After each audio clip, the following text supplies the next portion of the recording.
sono le paure e le insicurezze degli altri, che provano in qualche modo a fermarti, però alla fine trovi il modo di metterle da parte, che provano a terrorizzarti, a portarti un po' di veleno nella vita.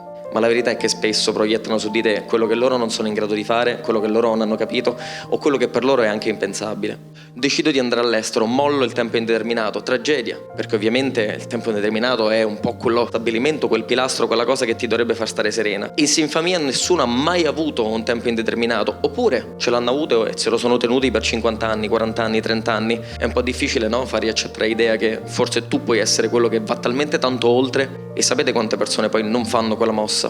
Perché quella goccia di veleno è diventata una cosa gigantesca e ti ha avvelenato talmente tanto per cui nella tua testa, mettendo sul piatto pro e contro, alla fine hai detto no vabbè dai, quella carriera da freelance non l'avvio, è troppo rischioso. In questi due momenti ti devi sempre chiedere se stai vivendo la vita secondo le tue variabili, le tue condizioni o se stai vivendo secondo le condizioni di qualcun altro.